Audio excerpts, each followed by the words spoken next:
There comes a quiet moment when the words of your own children begin to sting, not loudly but deeply. Anger may rise, yet dignity asks for something wiser, an approach that protects your peace without breaking the fragile threads of family. Respect rarely disappears all at once. It doesn't announce itself with shouting or clear rejection. More often, it fades quietly, almost politely, until one day you notice something has changed. A tone feels sharper. A comment feels dismissive. A decision is made without asking you. And because it comes from your own child, the weight of it settles deeper than words from anyone else. When children are young, respect flows naturally. They depend on you. Your voice carries authority without effort. Your guidance is needed, even welcomed. But as years pass, life rearranges the balance. Children grow into adults with their own struggles, responsibilities, and pressures. Slowly, roles begin to shift. The one who once listened now explains. The one who once waited now decides. This change is natural yet emotionally complex. What makes this shift painful is not just the loss of authority, but the loss of acknowledgement. Many parents do not expect obedience in later life. What they long for is consideration, a pause before speaking, a recognition of experience, a sense that the years you invested still hold meaning. When that seems absent, it can feel like being quietly erased while still standing in the room. Generational differences play a quiet but powerful role here. Today's world moves faster, speaks louder, and values confidence over reflection. Younger generations are encouraged to assert themselves, to question everything, to prioritize efficiency. None of this is wrong on its own, but when these values collide with the slower, steadier rhythm of age, misunderstandings arise. What a parent experiences as disrespect, a child may see as honesty or independence. There are also expectations that are never spoken aloud. Many parents carry an unspoken hope that respect will remain simply because love exists. Children, on the other hand, often assume that love means freedom to speak casually, even carelessly. These silent assumptions create gaps, and gaps, when left unaddressed, tend to fill with hurt. The pain deepens because this shift is rarely discussed openly. When a stranger is rude, the sting is brief. When a friend disappoints you, there is distance to retreat into. But when a child shows disregard, there is no safe emotional distance. The bond makes every small moment feel personal. It touches identity, not just feelings. It raises quiet questions about worth, relevance, and place in the family. Many seniors find themselves wondering when this change began. There is often no single moment to point to. It unfolds gradually, hidden inside daily conversations and small interactions. Because it is subtle, it leaves little room for clear confrontation, and so the discomfort grows inward instead of outward. Understanding this silent shift is not about assigning blame. It is about recognizing that what hurts is not simply behavior, but the meaning attached to it. The fear of becoming invisible. The fear of no longer being needed. The fear that the wisdom earned through decades is being overlooked. This understanding does not erase the pain, but it softens the sharp edges. It allows space to see the situation clearly, without rushing into anger. It reminds you that this moment, difficult as it is part of a larger human transition, one that calls not for force, but for steadiness. And from that steadiness, a wiser response can slowly take shape. Anger often arrives quickly, especially when it feels justified. When a child speaks sharply, ignores your feelings, or dismisses your experience, anger can feel like a natural defense. It rises to protect dignity, to demand recognition. Yet in later life, anger rarely serves the purpose we hope it will. Instead of restoring respect, it quietly takes something away from us. The first cost is inner peace. Anger does not remain contained within the moment that caused it. It lingers in the body and mind, replaying conversations, sharpening memories, disturbing sleep. Long after the child has moved on with their day, the parent often carries the emotional weight. The voice may grow quiet, but the tension stays active inside. What began as a reaction becomes a burden. There is also a quiet erosion of self-respect. Many seniors have spent a lifetime cultivating patience, restraint, and wisdom. When anger takes control, it can leave behind a sense of regret. Not because feelings were wrong, but because the reaction did not align with the person you know yourself to be. That inner conflict between who you are and how you responded can feel heavier than the original offense. Anger also changes how conversations unfold. When it enters the room, listening leaves. Voices rise, words sharpen, and the focus shifts from understanding to winning. Children, even as adults, often respond to anger with defensiveness or withdrawal. Instead of hearing the pain behind your reaction, they hear accusation. The space where connection might have grown closes further. What makes this especially painful is that anger is often misunderstood as strength. In truth, it exposes vulnerability. It shows where expectations were unmet, where hopes were disappointed, but because it arrives loudly, its deeper message is lost. The child sees reaction, not reflection, emotion, not meaning. Over time, repeated anger creates distance. Children may begin to limit conversations, shorten visits, or avoid certain topics altogether, not out of cruelty, but self-protection. And in doing so, the very closeness you longed for becomes harder to reach. Respect, once strained, does not rebuild itself in the presence of fear or tension. There is also a toll on emotional health. Anger narrows perspective. It reduces complex relationships to single moments of conflict. It makes it difficult to remember shared history, sacrifices made, love exchanged. When anger becomes familiar, it can overshadow gratitude and quiet joy, leaving life feeling smaller than it truly is. Perhaps the greatest cost is that anger hands control to others. Your peace becomes dependent on their behavior. Their words dictate your emotional state. In later years, when time feels more precious, this is a costly exchange. Peace, once surrendered, is not easily reclaimed. This does not mean feelings should be denied or suppressed. Hurt deserves acknowledgement, but anger, when allowed to lead, often speaks louder than wisdom. It asks for immediate release, not lasting resolution. And while it may feel powerful in the moment, its aftermath often leaves emptiness instead of respect. Recognizing this cost is not about blaming yourself. It is about honoring the life experience that has already taught you so much. You have learned patience through hardship, restraint through responsibility, and grace through loss. Anger does not erase that wisdom, but it can temporarily silence it. When you see anger clearly, not as an ally, but as a signal, you gain choice. And in that choice lies the possibility of responding in a way that preserves dignity, protects peace, and opens the door, however slightly, to a different kind of understanding. Calm is often misunderstood. In moments of tension, it can look like surrender, or silence can be mistaken for defeat. But calm, when chosen with awareness, is neither weakness nor withdrawal. It is a form of quiet authority that does not need to announce itself. Especially in later life, calm carries a weight that anger never can. Authority does not come from raised voices, it comes from presence. When you respond calmly to disrespect, you send a message without words. You show that your sense of self is steady, not easily shaken. This steadiness unsettles expectations. It changes the rhythm of the interaction. Where conflict expects resistance, calm introduces pause. Measured silence has its own language. It allows space for reflection, not only for you, but for the other person. When a child speaks sharply and is met not with immediate reaction, but with composed stillness, the moment shifts. The absence of escalation invites awareness. It gives the child a chance to hear their own words more clearly. Thoughtful words, when they do come, carry more meaning.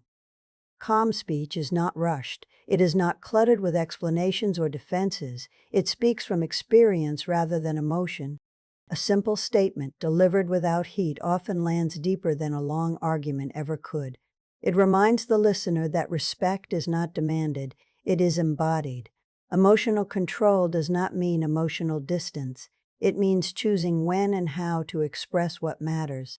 By regulating your response, you remain in command of the situation. You decide the tone, the pace, the depth.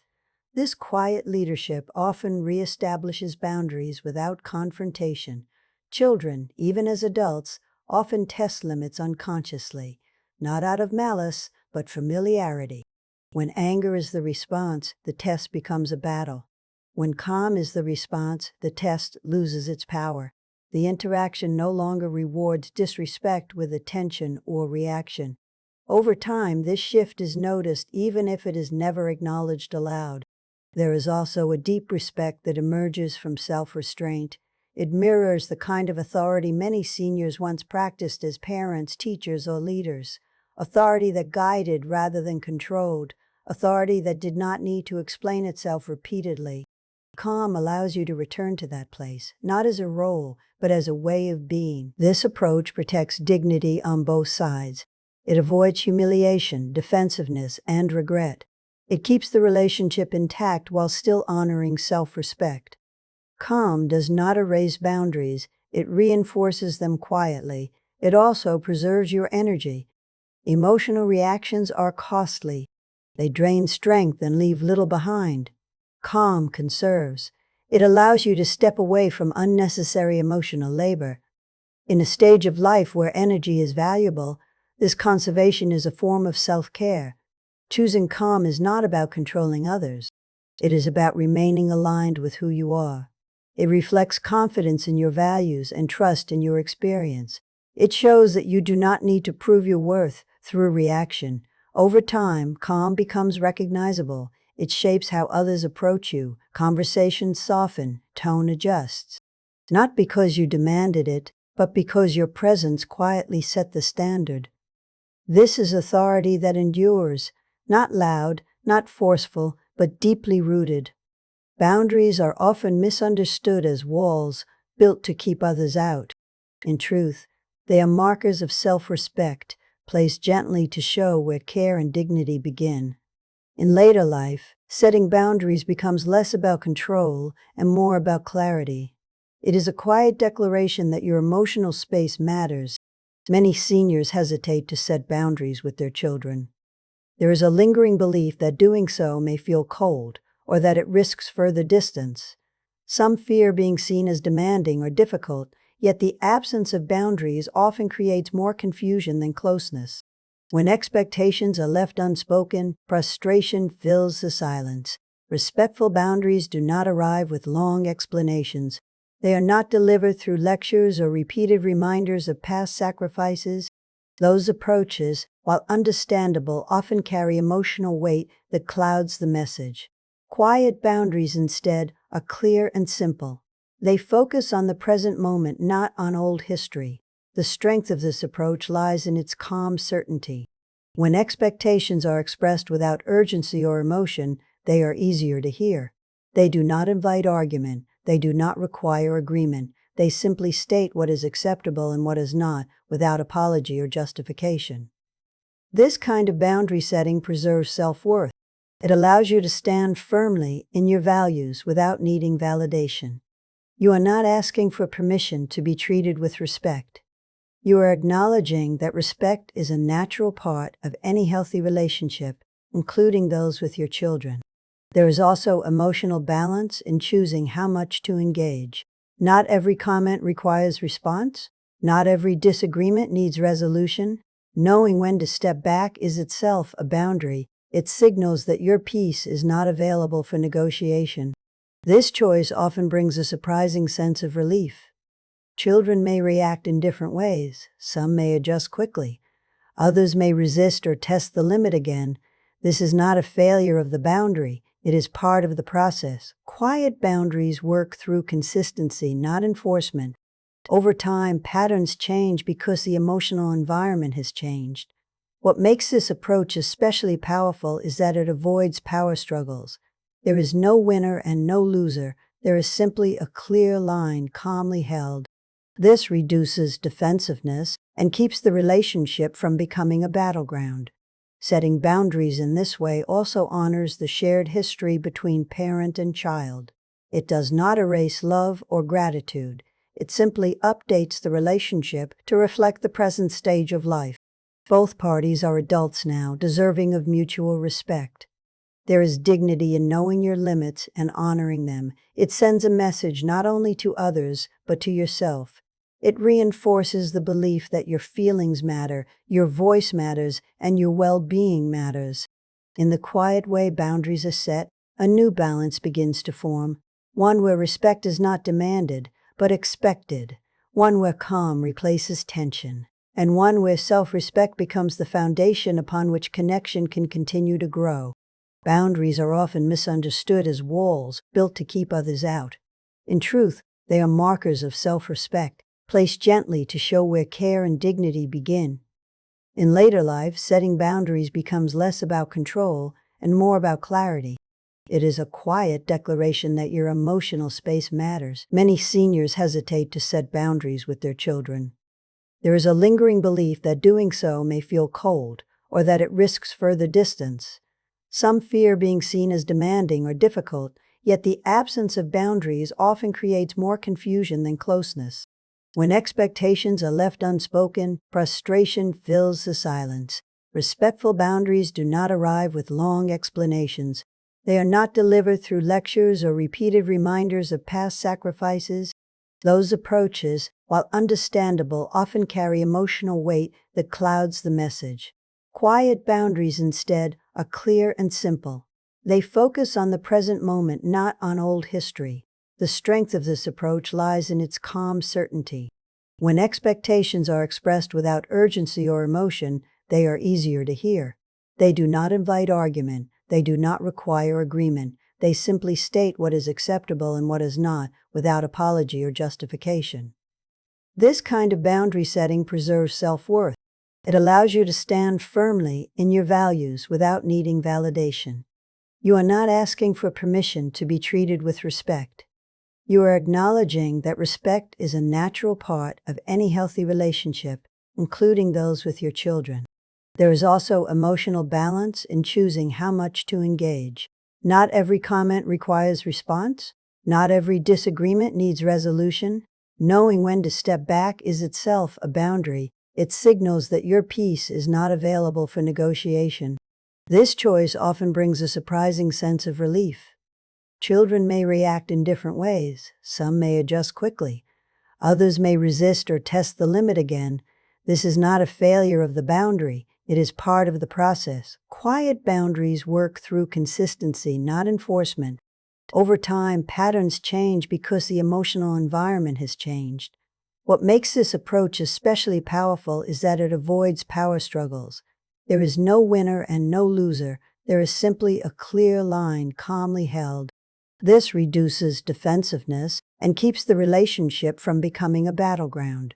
Setting boundaries in this way also honors the shared history between parent and child. It does not erase love or gratitude. It simply updates the relationship to reflect the present stage of life. Both parties are adults now, deserving of mutual respect. There is dignity in knowing your limits and honoring them. It sends a message not only to others, but to yourself. It reinforces the belief that your feelings matter, your voice matters, and your well-being matters. In the quiet way boundaries are set, a new balance begins to form, one where respect is not demanded, but expected, one where calm replaces tension, and one where self-respect becomes the foundation upon which connection can continue to grow. There comes a point in life when words begin to lose their power, not because they are wrong, but because they have been heard too many times or not heard at all. Explanations repeat themselves, justifications grow longer, and still nothing truly changes. This is often when action begins to speak more clearly than language ever could. Children, even as adults, do not always learn through conversation. They learn through observation, through patterns, through what remains steady when emotions rise. When respect is lacking, the instinct is often to explain why it hurts, why it matters, why things should be different. These explanations come from love and pain, but over time they can lose their effect. Words, when repeated, begin to sound like noise. Consistent behavior, on the other hand, carries quiet authority. When you live with self-respect, When you do not chase validation, argue endlessly, or react emotionally, you model something powerful. You show what it looks like to value yourself without asking others to do it for you. This kind of lesson does not require permission to be taught. Steadiness is especially influential. When your responses remain calm across situations, when your presence is reliable and not reactive, others begin to adjust. They learn, slowly and often unconsciously, what is acceptable. They notice that certain behaviors no longer receive emotional engagement, not as punishment, but as a natural consequence of maturity. This approach is not about withholding love. Love remains present, but it is no longer entangled with the need to correct or convince. You remain kind, but not available for disrespect, warm, but not reactive. This balance is subtle, yet deeply instructive. Emotional maturity shows itself in restraint, in the ability to pause, in choosing dignity over immediacy. When children witness this consistently, it challenges their assumptions. They may not acknowledge it openly, they may not even understand it at first, but it leaves an impression. It plants a quiet awareness that words alone cannot create. There is also freedom in this shift. When you stop trying to explain yourself, you reclaim energy. You step out of the exhausting role of emotional teacher. You allow life itself to demonstrate the lesson. This release often brings peace because it aligns with a deeper truth. Not everyone is ready to hear what you have learned. Living this way does not guarantee change in others. That is not its purpose. Its purpose is alignment with your values, your sense of self, your stage of life. It honors the wisdom that understands when to speak and when to simply be. Over time, children may respond differently. Some may soften, others may grow more thoughtful, some may not change at all. But even in those cases, something important has already shifted. You are no longer measuring your worth by their response. Actions rooted in self-respect create a quiet boundary around your peace. They teach without preaching, they guide without force, and they remind everyone watching, including yourself, that dignity does not need explanation. It is recognized through consistency. In later life, this way of living becomes a form of legacy, not built on words remembered, but on presence felt. And often, long after conversations are forgotten, it is this steady example that remains. There comes a stage in life when peace is no longer a luxury, it becomes a necessity. After decades of responsibility, sacrifice, and emotional labor, the heart begins to value quiet more than being right, and calm more than control. Protecting your peace is not withdrawal from love, it is a deeper form of self-respect. Inner peace does not come from perfect relationships. It comes from acceptance that children are their own people now, shaped by experiences you did not share and pressures you did not create. Acceptance that you cannot guide every choice, correct every tone, or repair every misunderstanding. This realization is not defeat, it is wisdom. Emotional independence grows from this acceptance. It means your sense of worth no longer rises or falls with someone else's behavior. It means their moods, opinions, or momentary insensitivity do not define your value. You remain connected but not consumed, caring but not controlled. Many seniors spend quiet moments replaying conversations, wishing they had spoken differently or been heard more clearly. This habit, though natural, steals peace from the present. Protecting your peace means gently releasing the need to revisit every emotional wound.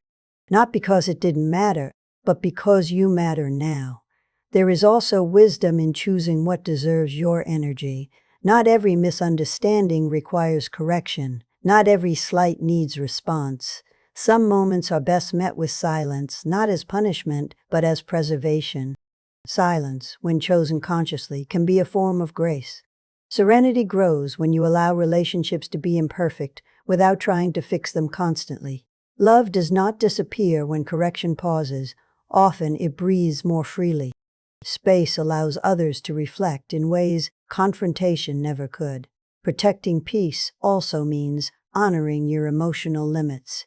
There is no obligation to stay in conversations that drain you or to tolerate repeated disregard. Stepping back is not abandonment, it is balance. It signals that your well-being matters just as much as harmony. In later life, peace becomes part of legacy. Children may not remember every lesson you tried to teach, but they will remember how you carried yourself. Whether your presence felt heavy or light, whether time with you felt tense or calm. Choosing serenity shapes those memories quietly. This does not mean giving up hope. It means releasing attachment to outcomes. You continue to love, to care, to show kindness, but without the constant need to manage how that love is received. This freedom brings a deep sense of relief. Peace also deepens your relationship with yourself. It allows space for reflection, gratitude, and quiet joy. It reminds you that your life has meaning beyond any single relationship dynamic. You are more than a reaction, more than a role. As this chapter closes, the message is simple, though not easy. Your peace is precious. It deserves protection. In choosing calm over correction, acceptance over anger, and serenity over struggle, you honor not only your years, but the wisdom they have given you.